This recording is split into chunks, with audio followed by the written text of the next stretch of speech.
Trever Acers is a managing director at Objective Investment Banking and Valuation. Mr. Acers draws on 20 plus years of investment banking, acquisition, and strategy experience advising middle market companies on transaction execution and strategy. Prior to founding Objective, Mr. Acers served as a director at TGG Capital, where he led the firm's financial and strategy consulting operations. Previously, he was director at the Oxford Investment Group's Western U.S. private equities activities and managing partner at Passive Venture Capital Partners. Earlier in his career, he managed the post-acquisition, integration, and continuing operations of three entities for EMC Corporation and led business performance improvements engagements for KPMG Consulting. Mr. Acers has an MBA from the UCLA Anderson School of Management with a finance concentration and a bachelor's degree with high honors in business administration from the University of San Diego. He holds FINRA Series 79 and Series 63 licenses and is a registered representative of BA Securities LLC, member FINRA SIPC. And before we hop into the podcast, a quick word from our sponsor, Deep Wealth and the Deep Wealth Mastery Program. We have William, a graduate of Deep Wealth Mastery, and he says, I didn't have the time for Deep Wealth Mastery, but I made the time and I'm glad I did. What I learned goes far beyond any other executive program or coach I've ever experienced. Or how about Bruce? Bruce says, before Deep Wealth Mastery, the challenge I had with most business programs, coaches, or books was that they were one-dimensional. Through Deep Wealth Mastery, I'm part of a richer community of other successful business owners. The idea shared forever changed the trajectory of the business, and best of all, the experience was fun. And we'll round things out with Stacy. Stacy said, I wish I had access to the Deep Wealth Mastery before my liquidity event, as it would have been extremely helpful. Deep Wealth Mastery exceeded my expectations in terms of content and quality. And you know what, my Deep Wealth Nation, why they're saying this is because Deep Wealth Mastery, it's the only system based on a 9-figure deal. That was my deal. And as you know, I said no to a 7-figure offer, and I created a system that we now call Deep Wealth Mastery that helped myself and my business partners welcome from a different buyer, a different offer, a 9-figure exit. So if you're interested in growing your profits, preparing for a future liquidity event, if that's 2 years away or 20 years away, and you want to optimize your post-exit life, Deep Wealth Mastery is for you. Please email success@deepwealth.com. Again, that's success, SUCCESS, at deepwealth.com. We'll send you all the information about Deep Wealth Mastery, otherwise known as Scale for Ultimate Sale. That's where you want to be. You want to be with other successful business owners, entrepreneurs, and founders just like you who are looking to create market disruptions, and they want to lock in their financial freedom and have success and fulfillment. That's the 90-day Deep Wealth Mastery Program. It has your name on it. All you need to do is take the next step. Send an email to success@deepwealth.com. Deep Wealth Nation, welcome to another episode of the Deep Wealth Podcast. Well, Deep Wealth Nation, let me ask you this. Are you looking at how can I increase the value of my business that one day I'm going to raise capital, maybe even exit it? But when it comes time to do that, who's going to lead the charge? What are some strategies that I wouldn't have otherwise known that can help me achieve all of this sooner than later? And of course, you're saying yes, Jeffrey. That's a rhetorical question. Why wouldn't I say yes to that? So that said, that's what we have in store for you with a very special guest today. So Trever, welcome to the Deep Wealth Podcast. An absolute pleasure to have you with us. There's always a story behind the story. And Trever, I am really curious because you have accomplished so much, so many awards and accolades behind your name. What is this story about Trever? What got you from where you were to where you are today? Well, excited to be here, Jeff. Thanks for inviting me. The story, yeah, it's interesting. I wish it had this beautiful, purposeful arc, because that's the story we hear in the cocktail conversations. When we get real with people, we start to understand the real story. I started in strategy consulting, really trying to understand fundamentally how things work, why they work, as they do, and how do we improve them. That gave me a very different perspective. It made me a little bit of an outsider as I got into investment banking. So I went from strategy consulting to technology to private equity into investment banking. So a very odd arc. Not traditional. Traditionally, you'd see somebody grow up and they would start as an analyst in a large investment bank and then become an associate and work their way through this process. So as we look at our team, I'm the outsider. I'm the only person in our group that's not from Morgan or Deutsche or Houlihan or these big, large investment banks. But it provided the opportunity to look at a sale process and as an entrepreneur building a business and thinking about exit in a very different way than the traditional path that is sort of laid out at the bulge bracket and then adopted in the middle market. it's been a really interesting viewpoint. And I think that it gave us a real opportunity to sort of question the norm. I love the outsider coming in. And Trevor, I'm right there with you. I was an outsider really in everything that I've done, coming into the industry, no experience. It's not always the case. A lot of times, though, having that, I'm going to call it ignorance is bliss. Not always, but sometimes it is, where you're not brought up with the regular norms or the expectations. Was that the case with you when you came into this? You just had a different set of lenses that you're looking at things, you saw things differently? Yeah. What we started seeing when I was at private equity was that, so when you're private equity or buying companies, and what I saw was that these business owners were incredibly underprepared. And that's a wonderful thing for a buyer because you're going to get a great deal and you're going to get this business and you're going to be able to do things that that owner couldn't do. My view immediately came to the entrepreneur's perspective of how, boy, there's clearly a need here. And when you start looking at these traditional systems, what you recognize that is that the advisors are highly incentivized to create efficiency, not maximize outcome. And so what I mean by that is a business owner hires an investment bank. The investment bank is trying to do as many transactions that year as they can. And if they get the incremental dollar for that entrepreneur, it's helpful, but they're better off getting the incremental deal. They'll make a lot more money that. So we see sort of suboptimal results. And when you look at that from the macro, you start to ask the question, why? So as we dig in, we really became a question around process. And so these conversations in our team is you would talk to somebody, one of our team members who's been doing investment banking for 25 years, worked at all the large banks, and I'd say something like, hey, we do it this way. What if we did it differently? What if we looked at, oh, well, we can't. The norm, the process is supposed to work like this. And then we'd actually start digging into it. And what you recognize that, boy, there's a lot of wisdom in the existing processes, but there's a lot of opportunity to tweak them, to make them better, to get better outcomes. And that's what been our mission is to how do we, if Google or GE owned an investment bank, how would they do it? And I think the conclusion is they do it a little bit different. Wow, Depot Nation, I hope you're paying attention. And Trevor, what you're sharing is not gold, it's platinum. And a shameless plug to our 90-day default mastery program. These are the exact points that we talk about in step 3, future buyer, and also in step 6, advisor team. So I want to peel back the onion, if you will, in a few things that you've said. And for starters, not all investment bankers are equal. Now, Trevor, you and the team are really more than investment bankers. I'm just going to use that term loosely and generally. There's a myth out there. Well, I just go to any investment banker, the one that perhaps I feel the most comfortable with. They're going to take me out to market and life is good. But there is a story behind the story there. And you can say, Jeffrey, on base or off base. Most investment bankers, not all, but most investment bankers, they're transactional, meaning that an entrepreneur, they're a one-time hit. That's it, a one-time wonder. And all is said and done, whereas they'll work with the same buyer over and over. It's a book of business that over a career is billions of dollars. So where's the loyalty? Most entrepreneurs think, well, yeah, it's to me. Look, I'm paying the success fee. I'm paying the investment banker's fees. Clearly, they're loyal to me. And actually, no, they're loyal to the buyer. And we hear it time and time again. So I'm going to put a pause on it right there. And you can say, Jeffrey, you're way off base, or yeah, that's what's going on. What's your perspective on that? Yeah, I think that certainly there is a degree of that. When you're in a tech, we have 6 industry practices. Our tech practice is selling a company. It's pretty often that we're talking to Microsoft as a buyer. And so you certainly don't want to upset Microsoft such that they'll never take your call again.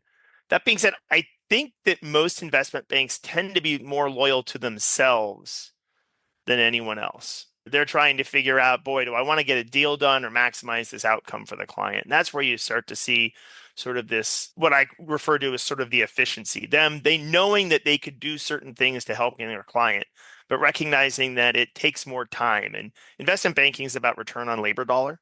If I can get a deal done and increase my dollar per hour rate, I'm doing better. So that doesn't have anything to do with the client's outcome. There are steps that they don't do. We talk about a number of things that we do differently. And one of these ideas is this concept of what we call post-acquisition economics. That's in a traditional market process. We're going to a global set of buyers.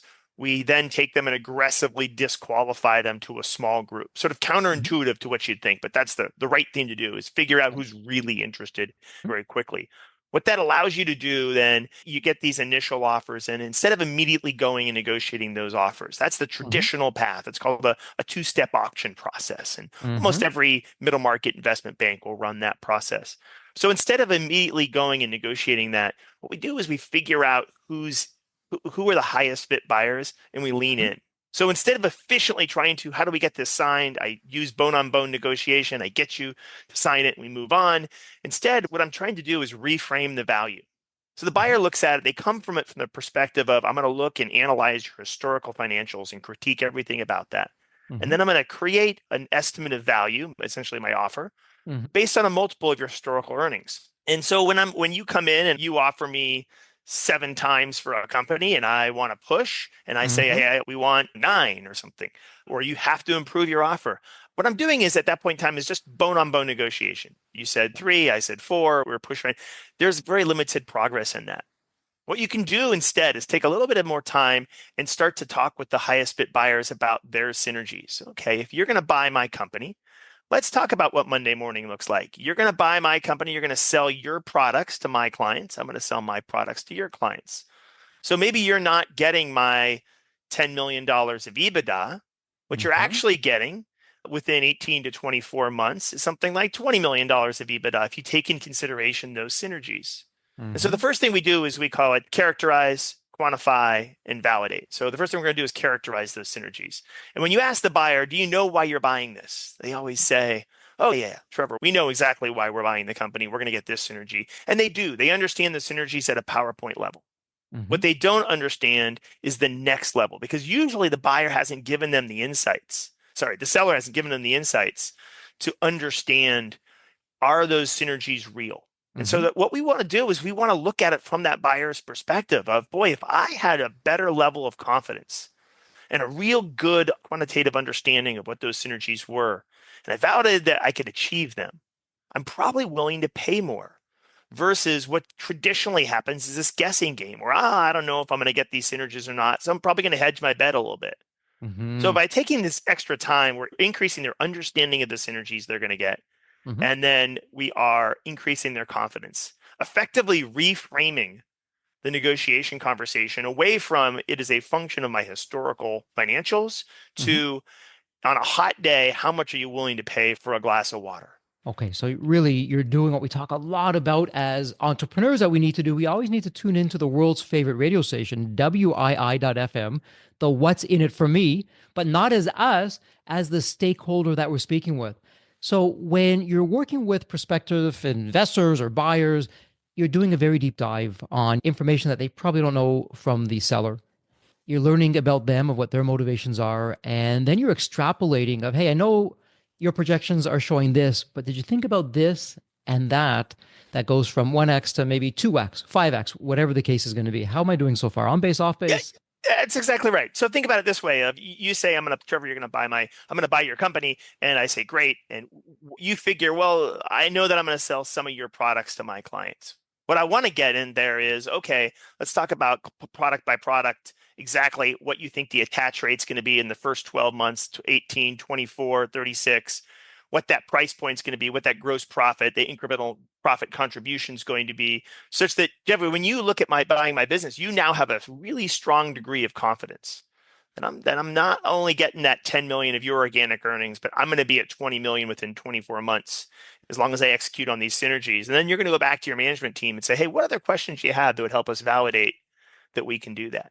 And so it's this disconnect, and this is one of the largest, most consistent mistakes that entrepreneurs make when selling their business is you tend to have this hyper focus on the historical financials. Mm-hmm. But both buyer and seller really should be incentivized to peel back the onion a little bit deeper and help the buyer understand exactly what they're going to achieve. The seller feels like, boy, maybe I don't want to give that information. I'm scared. So we certainly have to have a confidentiality strategy as we're doing this, tailored to each buyer. This is the disconnect. If you're at a cocktail conversation, you ask about the sale of their business. This is the number one way to figure out, did they maximize value? How deeply did your buyer understand the value that they were getting, the synergies that they were going to achieve in the next 24 months of ownership?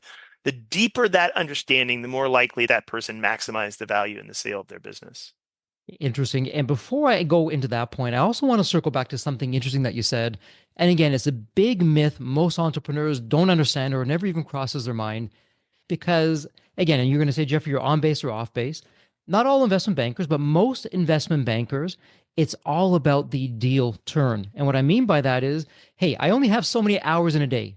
My firm, my bank can only take on so many deals a year. As much as we'd like to do it all, we simply can't. And so I'm going to go for the safe deal, not the best deal. And I'm just going to make this up. I'm going to use some round numbers here. If the absolute best deal has an additional $30 million, $50 million in it, but it's no guarantee, it's risky, the deal could be lost and it's going to take longer.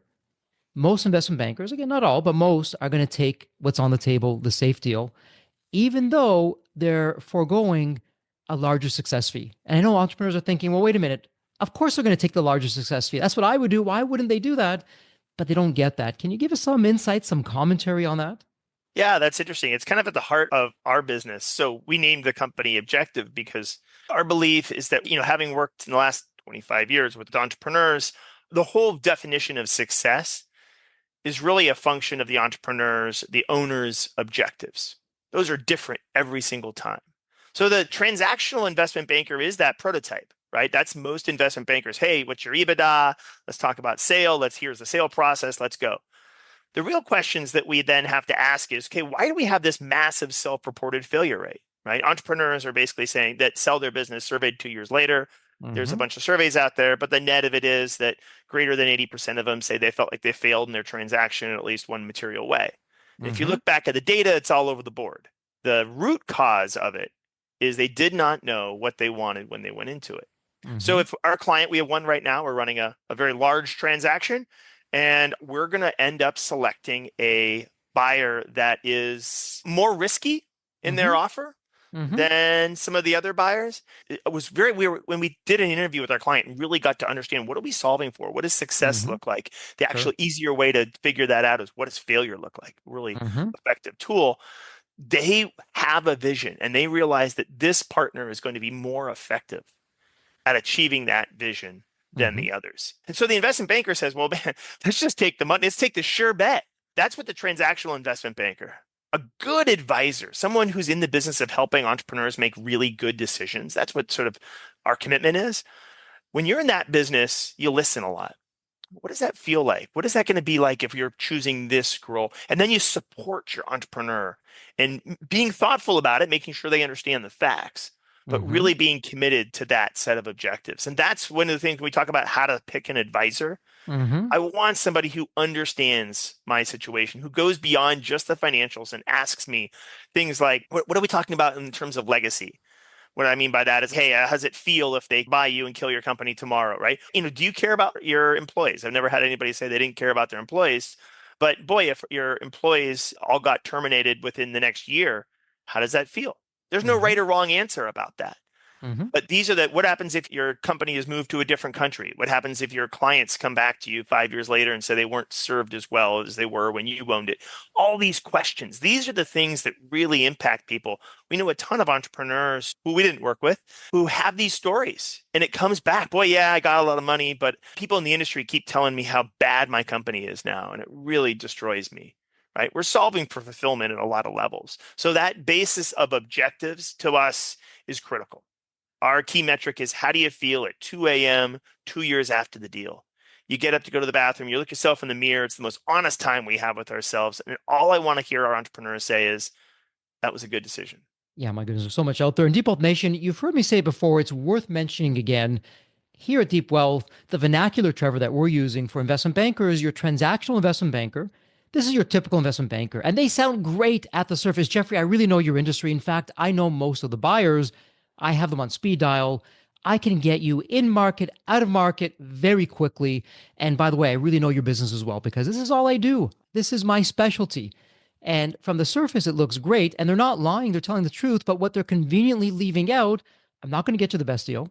Yes, I have the buyer on speed dial. So again, I'm loyal to them, not to you. And then the other type of investment banker, it's a rare breed. And Trevor, you and the team fall in this category. They're an advocate. And you're an advocate supreme in the sense that you do sell side only. So you're only working with entrepreneurs who are selling the business. You're not working with buyers. And so, not that you want to burn a bridge, but if you have to upset a buyer, that's okay. Oh, yeah. because Yeah, the client's you're, all that. yeah. Yeah, exactly. The client always comes first in that scenario. There is our philosophy as humans do very few things world class. And Yep. so our M&A team only focuses on sell side. That's all they do all day. And then we work only within our 6 industry practices in the area of expertise within those because you really need to know the industry. But you hit on two things. One, I want to bring up it's interesting that our belief is that most entrepreneurs, when trying to determine, hey, should I work with a investment bank? The Hmm. first question is, hey, the value proposition of an investment banker is bringing that buyer. And our Hmm. perspective is that value proposition that used to exist has been highly eroded, that Hmm. the investment banker's really value proposition is no longer bringing the buyer because everybody has LinkedIn and Google, and these buyers, there's been a normalization of M&A. These buyers will take anybody's call at this point. So if they may be my best friend, but it doesn't matter. They're going to take your call just as quickly. So that I know your buyer isn't so valuable. The real value is, can you maximize price and can you maximize probability? And so this is interesting. When the first question, when you talk to someone about should I hire an investment banker, I'm going to hire somebody. The first question they ask the investment banker is, tell me about your industry experience, which Hmm. is great Hmm. because in today's age, you need to know your client's industry inside and out, right? You need to know the concepts. Like we don't do construction. If you're going to do construction, union versus non-union, huge issue. Or in healthcare, you need to understand concepts like payer systems or revenue cycle management. Hmm. You also need to understand like value drivers, right? In software, it may be understanding ARR and retention implications, or Hmm. in consumer e-com, it may be lifetime value, CAC, ROAS, things like this. You need to know. You want to hear the bankers say the things that, oh yeah, you get my industry. But what they kept doing is they think that this is a deep hole versus a checkbox. Industry expertise is somewhat of a checkbox. Do you know my industry well enough to represent me, understand who the buyers are, the trends, tell my story well, check the box? So if Hmm. you've done 10 deals in that space, that's great. There's no value in having done 100 deals in the deal comparatively to 10. It's a Hmm. checkbox. What Hmm. I really want to get to very quickly, as soon as I ask that question, is a better question, which is, what are you uniquely going to do to maximize price and probability? And if you ask the investment banks this, what they're going to say is, well, we run a two-step auction process. You'll say, well, okay, well, everybody runs a two-step auction process. Well, we know your buyers. Oh, okay, well, guess what? If we look at 10 investment bankers buyers list, they're all going to be the same Uh-huh. within 5%. We all have the same databases, the relationships, what have you. So what do you do uniquely to increase purchase price and probability? And it's crickets. You don't hear anything because they don't. They say, well, this is the root of their effectiveness, of their efficient process. And so that's what I want to hear when I interview an investment bank. Tell me what you do uniquely well. And I want to hear things like, wow, we engage buyers in this way. We're tailoring your story to every single high fit acquirer. We're tiering the buyers to come up with a heat mapping strategy around how we can be best at finding the people who are willing to pay the most. These things like post acquisition economics to help reframe the purchase price to set us for a maximum. Or we're doing deep data models to be able to pull out the diamonds in your consumer or SaaS data. This is what I want to hear. And that's the question that's never asked. And to me, it's an 80-20. Industry experience is a must, but Hmm. it's 20%. The Yeah. 80% of the outcome is really determined by process. And that's Hmm. because investment banking process is not different than any other process in the world. Hmm. It's a function of what you do and how you do it that Sure. tends to impact outcome. And Trevor, I am nodding my head. Deep Wealth Nation, you can't see me. I'm nodding my head. And I promise you, Deep Wealth Nation, Trevor and I have not spoken until today. I have not given Trevor these answers to give. Trevor, you're never profit in your hometown, as the saying goes. But I want to go back to something. I want to expand on something that you said, because at Deep Wealth, we have business owners coming to us. You know what? I don't even think I need an investment banker. To your point, I know all the buyers in my industry. They're probably my competition, or I know who they are, and I'm just going to approach them directly. And fundamentally, we don't agree with that because, hey, if you want to get the worst deal, that's the perfect recipe. Go and do that. But I know you don't. I know you care about your legacy. I know you care about financial freedom. To me, though, and I want to circle back another differentiation point of what you're doing, the value of an advocate. So, an advocate comes onto the scene and says, Jeffrey, I do not know your industry. I haven't either done any deals, or maybe I did one or two deals, but it's not necessarily my forte. And I don't really know all the buyers that are there. It's going to take me some time to compile that list, to get out to them, and then I'll run that process. And again, from the outside looking in, wow, that sounds so much worse than the transactional investment banker. Yeah, I'm going to get you out there quickly. I know all the buyers. But the point is, you're casting a wide net. You're bringing in people who you likely wouldn't have thought of on your own. And at Deep Wealth, we say it's never the entrepreneur's job to figure out, well, who's the buyer going to be? No, no, no. That's for your investment banker to figure out. But you're doing something a little bit different. You are casting a wide net. But to your point, you're then going through that list with your own analysis. That's very different than most investment banks. So, can you go into a bit more detail? Let's go behind the curtain on that Yeah. because that's a huge point for enterprise value to increase it to get not any deal, but the best deal. Yeah. And this is where I think at some level, the outsider view is helpful. I will admit, I will probably be accused by some of my team members or business partners of being very careful with my money. I'm Mm-hmm. very careful about how we spend money. So is when entrepreneurs look at an advisor and they say, "Boy, I'm going to have to give you X% of the success fee." That seems like a lot of money. And how Mm-hmm. do I come to terms with that value proposition? Mm-hmm. I understand. I get it viscerally. The idea here is that, boy, here is a person that does this every single day. They become exceptionally well. And while as CEOs, we certainly do deals and transactions of types on a daily basis. A really good investment banker knows how to significantly impact an outcome. So if Mm-hmm. they're charging 3% on something, boy, if they can impact the transaction by a 30% increase in purchase price, that's a pretty great deal. I don't think every deal requires an investment bank, Mm-hmm. but they can make significant impacts. The other thing that's interesting trend wise is we used to only hire an investment bank when we were ready to go to market, talk to a large number of buyers. Mm-hmm. Something has changed with the normalization of M&A. We're seeing a huge amount of buyer outreach. Mm-hmm. Buyers are calling our clients on a daily basis. Hey, we see you guys are doing great things. We'd love to know more about your company. And sometimes these are BS emails, but some are real, right? Mm-hmm. Microsoft calls. We've been watching you for a couple of years. We're really excited about what you're doing. Love Mm-hmm. to have a call. Half of our clients now are companies that have gotten that call.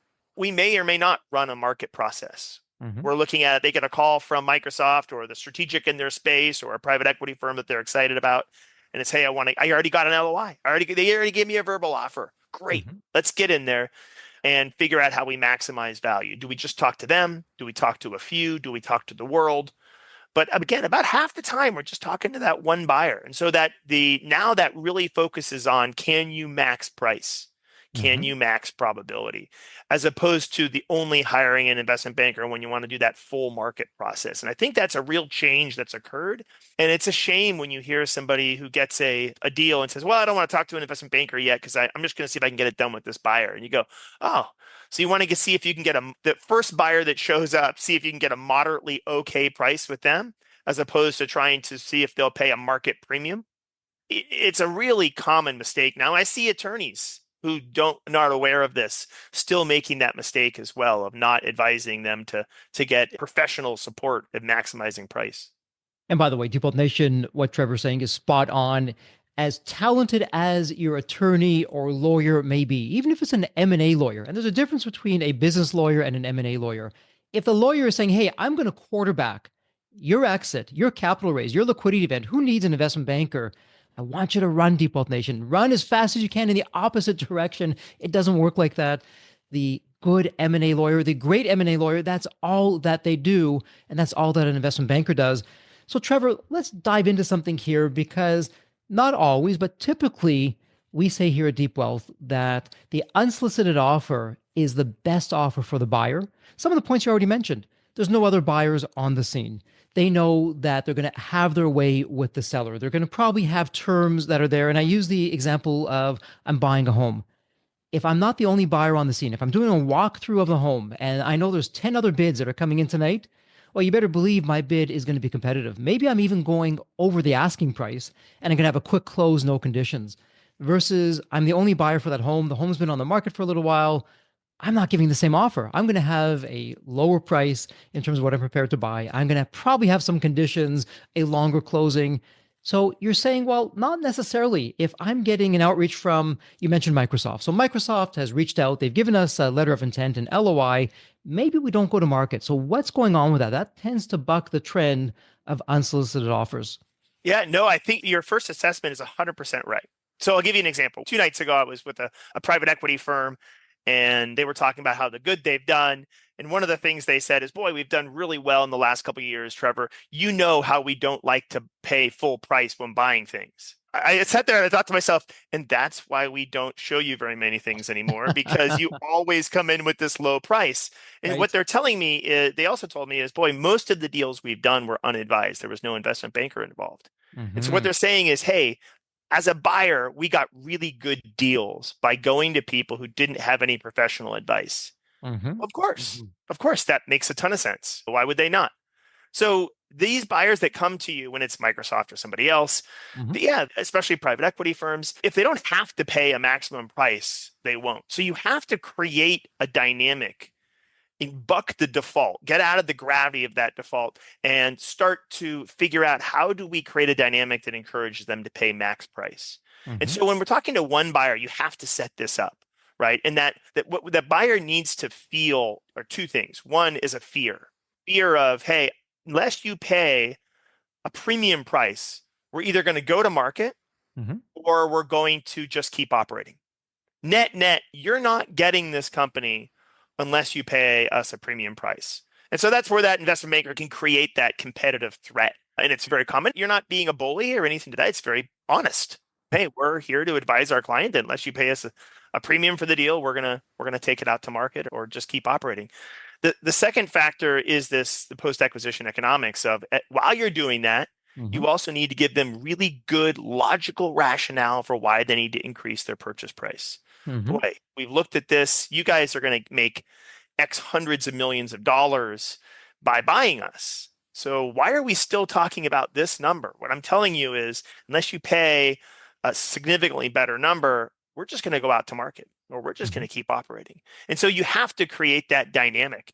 And if you do a really good job of being transparent to help the buyer understand the full value you're going to receive, it's not a manipulative process. It's a partnerish process.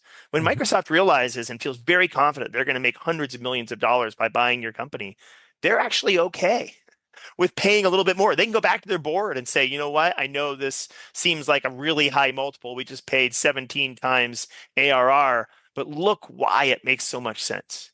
And the board's Yeah. going to say, yeah, let's do it. Everybody wins in that case. Microsoft's going to have a great deal. My client got 2 to 3 times what they thought they were going to get. So yeah, there can be a real opportunity to take advantage of that buyer interest, but you have to be really thoughtful about how you set that. Two things that come up when you say that. One is clients ask us, Trevor, Microsoft called or the buyer private equity called, and all they want to do is talk about my historical financials. Guess what? That's Mm-hmm. all they want to talk about. Mm-hmm. The number one thing you can do in that first call when they call, switch the conversation. Here's my financials. Yes, let me disclose some high level information. Let's talk about what insights can I give you to help you understand if this is a good deal for you. What you're Mm-hmm. really trying to get is that tell me about the synergies you're trying to achieve. Mm-hmm. That's a wonderful partner question. And the Yeah. entrepreneur should immediately shift from here's my historical financials, ask me a ton about my company, to let's talk about Monday morning. How are we going to operate together? Mm-hmm. The second thing they need to do is be really thoughtful about that when that first offer comes in. Mm-hmm. There is an opportunity to lose millions of dollars. This is possibly one of the most costly mistakes. Our tech group is giving some guidance to Intel Capital in their portfolio. And this is one of the things that came out of that conversation was, boy, if you go and take a leadership's team in 6 months of their time in pursuing a transaction that doesn't close, the cost isn't the cost of the advisor or the attorneys involved. The cost is you thought you were, let's take an EBITDA basis. You thought you were going to achieve 5 million of EBITDA. Instead, because of this distraction, you achieved 4.5. This cost you $500,000 of EBITDA, which let's say we're selling the company for 10 times. That means that's $5 million of enterprise value that I destroyed by not knowing that this buyer wasn't going to go through. So one of the strategies we talk about is a company is growing, which calls not to take. We don't take generic private equity calls for most clients when they're building. We might take the highest fit strategic calls, Mm-hmm. and private equity firms that have a portfolio in the space. I might take those calls and have a quick call. And it might be something like, hey, we're not for sale right now. We're building. We have a 3-year plan. We'd at least need to get X in order to sell the business. I'm trying to give them a buy now price. It's typically a very high price, and it's a floor, not a ceiling. We're not capping ourselves in price. We're just saying hey, I effectively you're acknowledging from a market perspective, I might be worth 10 million today, but I'm not going to sell the company until it's worth 50. So I'm giving you a buy now. If you want to come in and buy me, great for 50. That's the price. That's a great way to get people off the hook. Get them out. I don't want you to take more and more of my time. I need you to understand where I'm going and what my goal is. I'd like to establish a little bit of a relationship. If you're a high fit buyer, let's keep talking, maybe quarterly, Hmm. maybe 6 months, keep on your radar. But I want you to go away because I want to avoid the cost of sinking that time. And we hear so many stories about clients who eventually come to us and they said, boy, I've gone through a sale process 2 or 3 times before. And well, how long did you spend with that buyer? I spent 4 months with this buyer, 6 months with this buyer. Thinking, man, so distracting for a leadership team. How many millions of dollars have we lost because we didn't have a plan? Exactly. And what doesn't even show up on the P&L statement, the lost opportunity cost. You, the team, you're in these meetings, you're not doing business development, new opportunities, client renewals, all the bigger picture things or the bigger whales that you want to land and bring in there because you're tied up in a meeting that's ultimately going nowhere. And Deep Wealth Nation, are you picking up on why the advisor, in this case, an investment banker that you choose, is so critical? And in Step 6 Advisor Team, we do a deep dive on this. Trevor, I liked what you're saying, and it's a little bit of a management consulting approach meets investment banking in the following sense. If there's a large sum involved, there is usually a board that has to give the approval. And for the people that are on a particular deal, to go back to the board, yeah, we're going to pay X more. It could be 1X, 2X, 5X more than we normally would. They're not going to likely be able to sell it to the board. They're going to take who knows how many days, weeks of meetings trying to condense it into 5 minutes. They don't know all the information about the seller. As the middle person here, you've done your deep dive on the buyer. You know the seller. And now you're producing charts, data, spreadsheets that are both showing and telling what the future could look like. Of course, they're going to vet that information, but you've done the work for them. And so you now take it to them. And in many ways, it's saying, hey, here's what it looks like. Yeah, sure, it's 2X more or 5X more, but look how much more in accretive value that we're getting. It's a rounding error. We should move forward with it. Otherwise, we're going to lose this. And it may even be saying, hey, remember that last deal where we said no? And look on what that company did. We said never again. Well, we're not going to do that again. So let's get this approval. Let's get that going. And so I love how you're acting as that bridge, really for both parties, to paint a very bright and prosperous tomorrow. And we're really in sync here at Deep Wealth because we're always saying, listen, the right buyer, they know what you've done yesterday. They know what you've done today. They don't care about that or they shouldn't care about that. What they really want to know is what is the company going to do tomorrow and beyond when they're running it, when they own it. And that's exactly what you're doing, but in a very creative way. It's thinking out of the box and adding a lot of elements to it. How am I doing with that? I love that. And it comes back to the fact that when we're doing transactions, we're just people. We're just people trying to achieve objectives. And if I'm trying to sell you something that's in a box and I don't show you what's in the box, but I just give it to you and ask you to give me a price for it. That's kind of what most companies do, right? I'm showing Sure. you the financials and the outside, but you really don't know what you're getting. When I Mm-hmm. open up the box and I show you the product and I let you handle it and figure it out, you're much better at understanding what the value of that is, how much you're willing to pay. And that's all we're doing is there's a confidence gap. The buyer has limited confidence prior to due diligence. Typically, what happens is they establish that confidence in due diligence after the price is set. That doesn't help the seller. Mm-hmm. What the seller needs to be doing is increasing that confidence level prior to finalizing price. Yeah, yeah, there is so much there. Now, let me ask you because we're talking about what you do, how you're working with the buyers, what the buyers are trying to do. I would be remiss if we didn't really look in the mirror and take stock of ourselves. So, as entrepreneurs, the glass is always half full. We're the eternal optimists. But let's be honest here, and we love saying this at Deep Wealth. How can you win at a game you've never played before? How do you master a game that is brand new? You don't even know the rules. And the short answer is you really can't. And do you really want to be the guinea pig on yourself when your financial freedom and legacy is on the line? Or do you want to have some kind of a system or team that can really help you with that? So, generally speaking, you talked earlier, and I love the Pareto's Law, the 80-20 rule.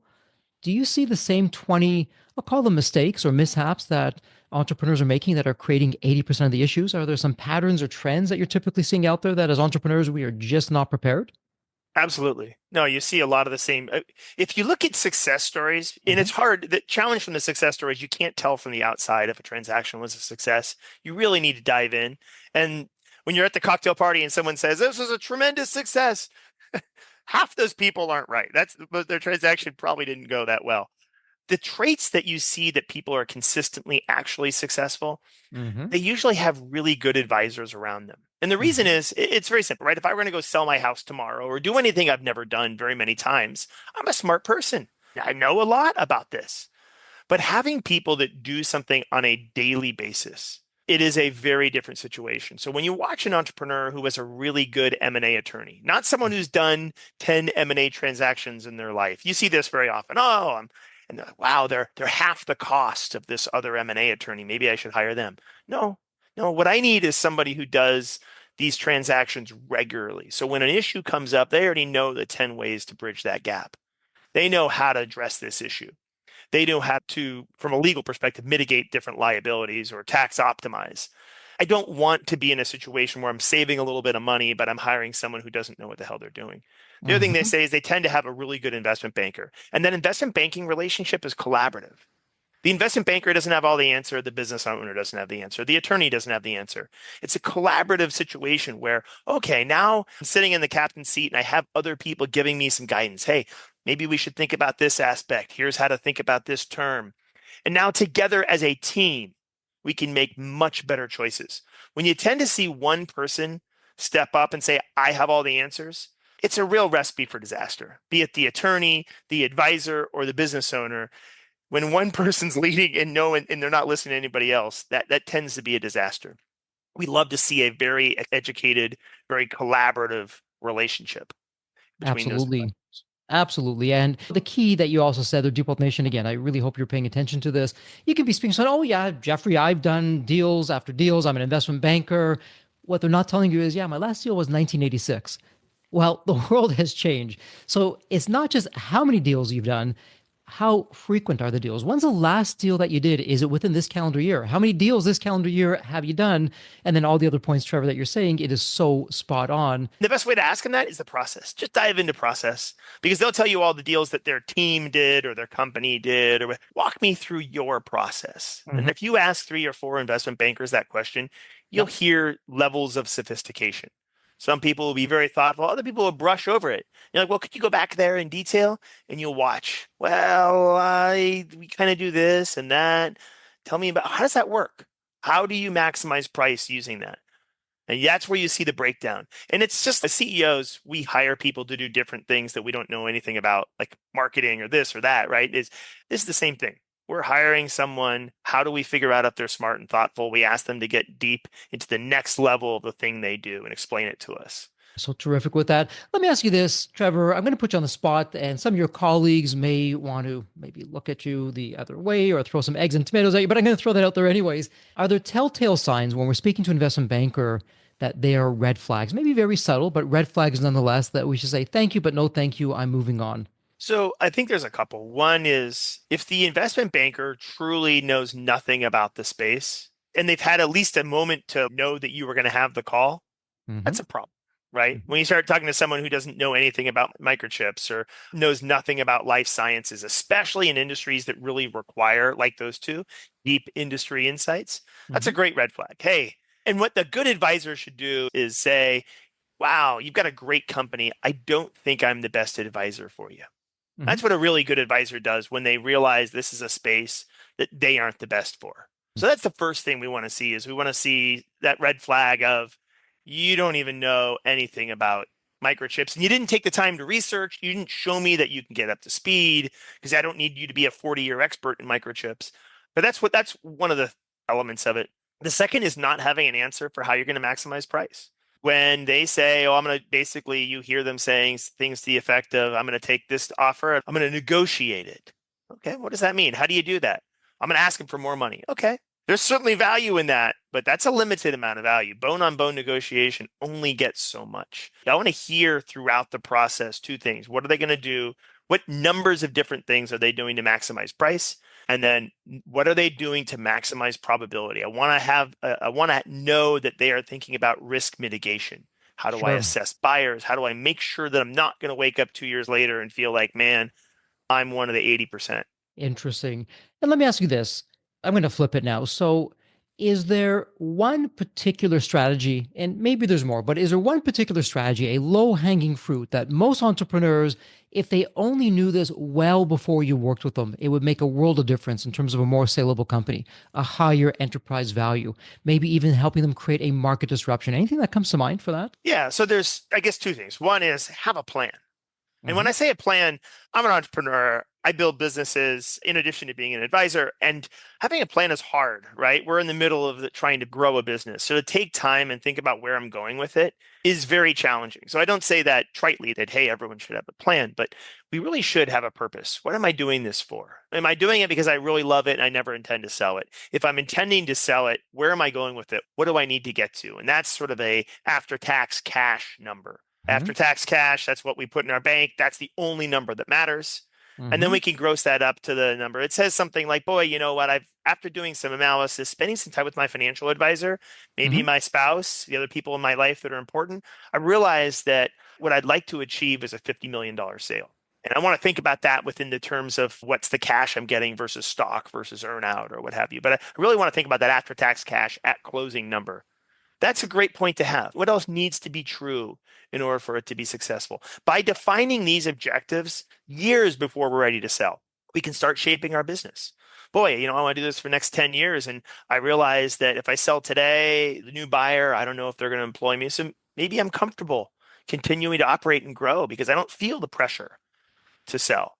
Maybe I want to look at all the range of other options, but really having a plan so that I understand why I'm doing it. I'm really purposeful saves you a ton of time, ton of heartache. I'm amazed at how many entrepreneurs don't, right? We get there and someone's made an offer in their business and they're thinking for the first time about this. And it really Hmm. puts them at quite a disadvantage. The second thing that you talk about, Jeffrey, is the idea of if I have a plan and I'm deciding, hey, I'm going to sell my company and I really want to get 50 million, now we can start digging into the value drivers. Okay, so what drives that? I think I saw one of your podcasts talking about SaaS pricing, like a great opportunity for optimization. I'm a software company. I charge not only a subscription, but by the way, I have a large setup fee and maintenance fees. Okay, well, guess what? I get paid one times revenue on maintenance and setup, and I get paid 6 to 10 times on subscription. So maybe I want to think about changing my model where I take these costs and I roll them in to the subscription cost, increasing that a little bit because I'm getting $6 on that or 6 times on that versus one times on maintenance. So for every industry and every company, there's a number of things you can do to be thoughtful. Now I'm solving for exit. Maybe I want to think about diversifying my supply chain, depending on one factory in China or three factories all in one country. Maybe like China, maybe I want to think about diversifying my supply chain because I know that buyers care about that, but I might not. And I hear this very often. Oh, I worked with the factory for 20 years. Of course, it won't be a problem. Well, yeah, it is a problem because I'm depending on that one relationship you've developed over 20 years. That's a problem for a buyer. So thinking it through those lens really helps us figure out value drivers. And you only know that by having the plan. Wait a minute, Trevor. What are you saying? That luck is not a business model? Did I hear that correct? Luck is the worst thing in M&A. And the reason I say that is every once in a while, someone will come up to you and you'll hear their story and you're like, you're the outlier. And they look at you, what do you mean, Mom? You are the worst example out there. Please don't go tell your friends about your success because you didn't do a lot of things, but it worked out amazingly for you. We call these lightning strikes. It does Wow. happen, right? If you Yeah. think about that normal curve of outcomes, there are people who are on the far end of that normal curve. That's just not repeatable. So we don't want to be training people and teaching people about things that aren't repeatable. We want to talk about that thick part of the normal curve around, hey, these are the things that consistently lead to success. Absolutely. And circling back to what you said earlier, the statistics are terrible for us as entrepreneurs, as sellers, because up to 90% of exits or liquidity events fail. But what's even worse, I'm speaking to my buddy, hey, Jeffrey, I hit it out of the park. I sold the company for XYZ dollars. Well, what they don't know, so they can't tell you, and they wouldn't tell you even if they did know, yeah, they sold it for XYZ dollars, but they left XYZ times two, maybe even three in the buyer's or investor's Right. pocket, and they don't even know it. And that is the sad reality of it all. And hey, look at me, Trevor. Offline, I was sharing a little bit of my background. Had I said yes to that 7 figure offer, I would have been saying no to a bona fide 9 figure offer. It was there. I just didn't see it. I created it.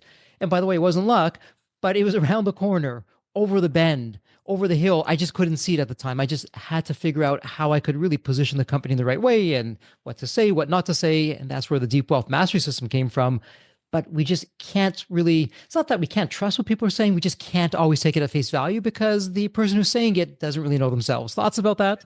Yeah, no, that's exactly right. It's interesting. So I saw a really good proxy of this. When we talk about this, it sounds very theoretical, and the entrepreneur at home sits there and says, well, how do I apply this to my business? And this was a wonderful example outside of our industry. We were talking to one of the largest landowners in Napa Valley, and he revolutionized pricing of the grapes coming out of Napa Valley.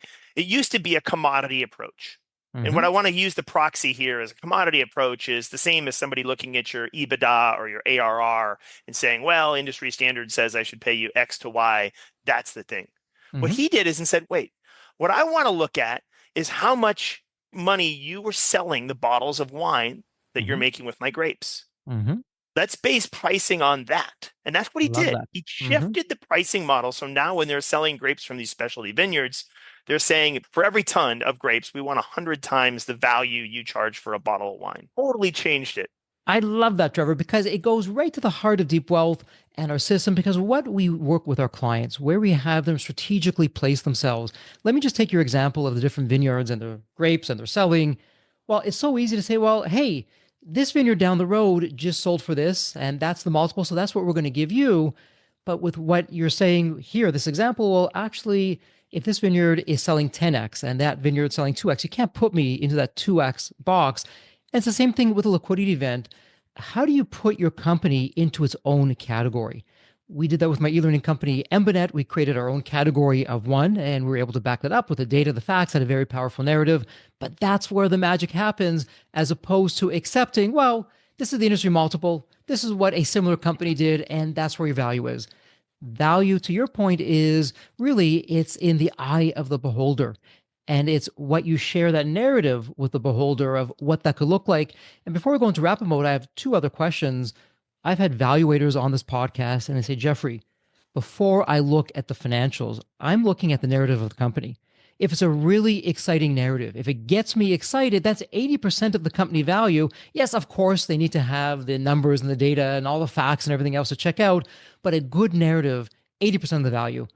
Trevor, put you on the spot with that. On base, off base, where are you on that? Yeah, you said something that hits just a home run. It's the idea of if you are a commodity, you are going to get commodity pricing. Imagine this default, and it's like a planet that has gravity. You're going to be sucked back into this range. The only way you break out of that is by communicating unique value to the buyer. So there's two things, right? The buyer is sitting there and saying, boy, I really want to buy you. You start negotiating, and they say, what you've done so far is create a framework that says, I'm best served by finding, if you're a commodity, finding the next person down the road that has a very similar company.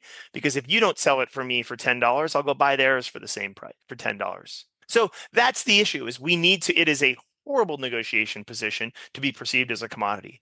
Have to create not only a unique value proposition, but here are the things that are unique to our company that you can't go find elsewhere.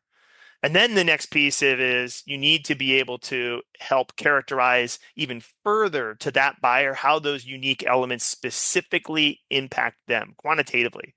And it's imagine this thirsty person in the desert comes up to this person who's selling lemonade. When we're selling a company, I want to help that person that's thirsty understand how thirsty they are. Boy, if I sold you this lemonade, it took me about 35 cents to make this glass of lemonade. That's not the frame through which I'm assessing value. Now I'm thinking about how thirsty are you? How many days you've been out here? How would this parch your thirst? Those are the questions as a seller we need to be helping understand. And hopefully we don't have 10 lemonade stands all next to us that all look the same because our pricing power gets destroyed. We need to be talking about how uniquely incredible our lemonade is and really help them validate that comparatively to all these down the street. That's what creates really good pricing power. Yeah, so well said. Very eloquently said. Love that, Trevor. And before we go into wrap up, let me ask you this. I have so many questions I did not ask, but is there one particular question I did not ask that you want to share or get out there? Even a topic that we haven't covered, or even a message to Deep Wealth Nation? Yeah, the number one thing I'd tell you is I can imagine that entrepreneurs talking with investment banks or attorneys or what have you, right? We're in our office, we're working on our business on a day-to-day basis, and suddenly I'm going to make this call. I've got this idea when I think about selling my company. I'm going to make this call to an attorney or an investment bank, and there's a lot of intimidation.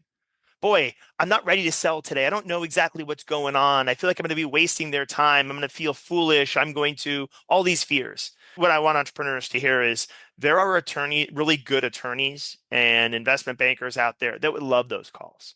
And the Hmm. reason they love those calls is they understand where you are. They Hmm. understand you're too early. They understand you haven't thought this all the way through. But they'd love to be able to share with you their insights. And the reason they're doing this is A, they're probably good people if you're picking the right people. They love helping others. That's a key metric. Not so you don't hear that very often in investment banking, but those are the people you want, people that love helping others. But the other reason they do it is they want to prove to you that they are exceptional. They want to earn your trust and respect. And that's over time. They don't expect you when you call the investment banker, don't call me unless you're going to hire me tomorrow. They recognize that these are years relationships. Often it's 3 to 5 years before a company sells that we start that conversation of just giving them some general guidance, starting to establish that relationship, that trust. We were on a call this morning. They're probably 5 years away from selling their tech firm. But we're giving them guidance of, hey, think about this, you think about that. When you're ready to do this, you're starting to give them resources. And hopefully what they're saying is, boy, Trever, when this gets closer, you're someone that I really trust. I'd like to really get you involved because over the last year, 2 years, you've been giving me really good advice. So I'd ask entrepreneurs, don't be scared to make that call. The attorneys would love to give you a half hour of their time. The investment bankers would love to give you some time. You're not stealing from them. They're not going to think you're a fool. They're going to be giving you really good guidance because, again, when you can have a plan and when you can start looking at these things 3 to 5 years out or even 2 years out, you're in a much better place than you are if you haven't thought about it and your best buyer calls. Absolutely. And Trevor, a story from the trenches. I'm going to put myself under the microscope.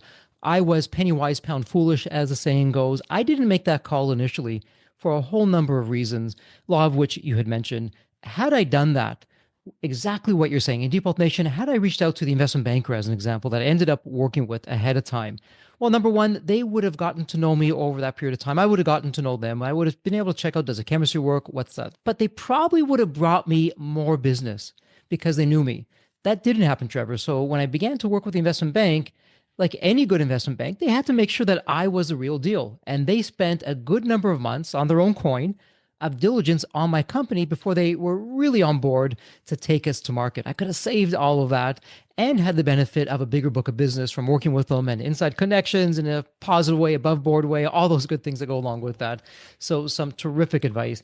Yeah, and I'd say that that fear around spending money and being a fool, right? I'm really sensitive to that idea of I don't want to be a fool and spend money Mm-hmm. on someone that's not needed. Good investment bankers, the expectation should be that they're returning about at least a 10x return on their fees. We have a spreadsheet that quantifies this, but essentially it's the easiest thing to look at is can they increase purchase price, right?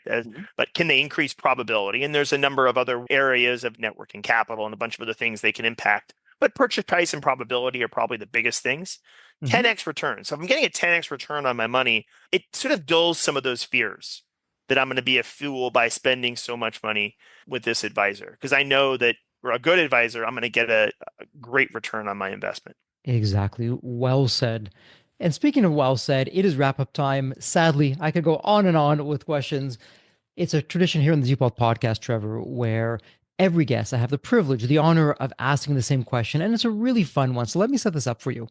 When you think of the movie Back to the Future, you have that magical DeLorean car that can take you to any point in time. So imagine now, Trevor, this is the fun part, is tomorrow morning, you look outside your window, not only do you see that magical DeLorean car, it's curbside, the door is open, waiting for you to hop on in, which you do. You're now going to go back to any part of your life. Trevor, as a young child, a teenager, whatever point in time it would be, what would you tell your younger self in terms of life lessons or life wisdom? Or, hey, Trevor, do this, but don't do that.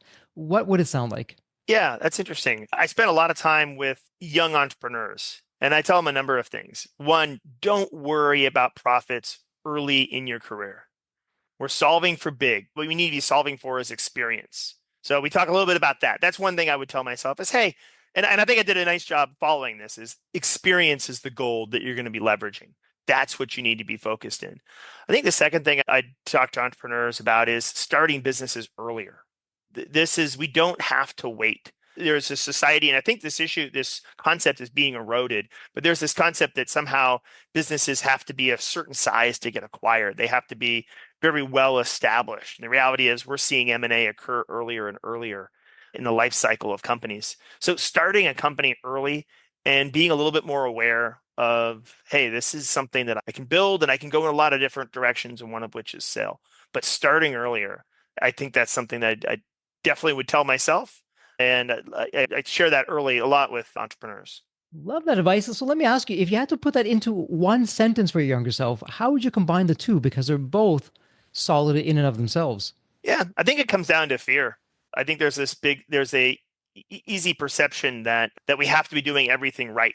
I think as entrepreneurs, one of the benefits that we have is the opportunity to violate these norms and not be hemmed in by our perception of this is the right way to go about it. I think breaking those norms is what I would whisper to my young self. I love that. Break the norms, feel the fear, go out there, do your best. There is no perfect way to do it, just do it. And that is absolutely terrific advice. And Trever, as we go into wrap up mode now, if a listener in Deep Wealth Nation, they have a question, they want to speak with you, the team, they want to get some insights, where would be the best place online to reach you? Yeah, so Objective Investment Banking has a website, Objective IBV. They can, tons of resources there, both in terms of some tools for entrepreneurs and then a bunch of stories around work that our team has done. They can get in touch with me at trever.acers@objectiveibv.com. And I tell you, we love these conversations. We love having someone saying, "Hey, I'm 3 years away from selling at least. Here's what I'm dealing with. What do you think?" We spend a half hour to an hour talking about, great, let's diagnose what your objectives are, and then let's give you some guidance for where you are.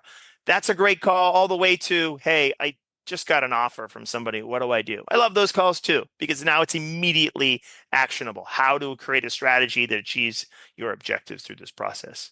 Excellent advice. And Deep Wealth Nation, it's all in the show notes. It's point and click. It doesn't get any easier than that. And, Trever, as we're sitting here and we're talking, I can easily see why you're named CEO Visionary by LA Times. Your vision, how you're approaching things, very different, very unique. Absolutely love that. It really moves the dial. So that said, Trever, it's official. This is a wrap. Congratulations. And as we love to say here at Deep Wealth, may you continue to thrive and prosper while you remain healthy and safe. Thank you so much. Take care. Thanks again. So there you have it, Deep Wealth Nation. What did you think? So with all that said, and as we wrap it up, I have another question for you. Actually, it's more of a personal favor. Did you find this episode helpful? Have you found other episodes of the Deep Wealth Podcast empowering and a game changer for your journey? And if you said yes, and I really hope you did, I have a small but really meaningful way that you can actually help us out and keep these episodes coming to you. Are you ready for it? The dramatic pause. I'll just wait a moment. Drum roll, please. Subscribe. Please subscribe to the Deep Wealth Podcast on your favorite podcast channel. When you subscribe to the Deep Wealth Podcast, you're saving yourself time. Every episode automatically comes to you. And I want you to know that we meticulously craft every one of our episodes to have impactful strategies, stories, expert insights that are designed to help you grow your profits, increase the value of your business, and yes, even optimize your post-exit life and your life right now, whatever you want that to look like. And every time you subscribe and a fellow entrepreneur subscribe, it's a testament to how together, yes, we are changing the social fabric of society. One business owner at a time, one liquidity event at a time. So don't let the momentum stop here. Subscribe now on your favorite podcast channel. You'll never miss an episode. You'll be the first to hear from the top industry leaders, the innovators, the disruptors that are really changing and shaping the business world. And maybe you're commuting, maybe you're at the gym, maybe you're taking a well-deserved break that we spoke all about on this episode. The Deep Wealth Podcast, it's your reliable source for the next big idea that could literally revolutionize your business. So once again, please hit that subscribe button, stay connected, inspired, and ahead of the curve. And again, your next big breakthrough moment, it might just be one episode away. Maybe it was even this episode.